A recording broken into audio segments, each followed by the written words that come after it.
মার্কিন কেন্দ্রীয় bank federal reserve সুদ হার আরও কমাতে পারে এমন প্রত্যাশাকে সামনে রেখে গেল সপ্তাহ শেষে বেড়েছে স্বর্ণের দাম।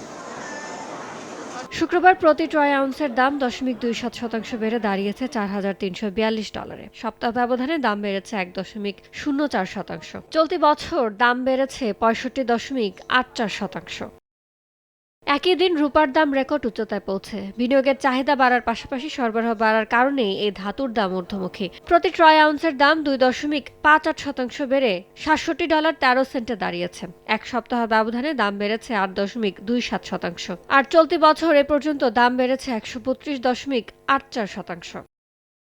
বিনিয়োগকারীদের চাহিদা বাড়ায় বাড়ছে আরেক মূল্যবান ধাতু প্লাটিনামের দামও। প্রতি ট্রয় আউন্সের দাম 2.98% বেড়ে দাঁড়িয়েছে $2008। সপ্তাহ ব্যবধানে দাম বেড়েছে 14.31%। চলতি বছর দাম বেড়েছে 124.63%। ইয়ানুর শিফাত, সময় সংবাদ।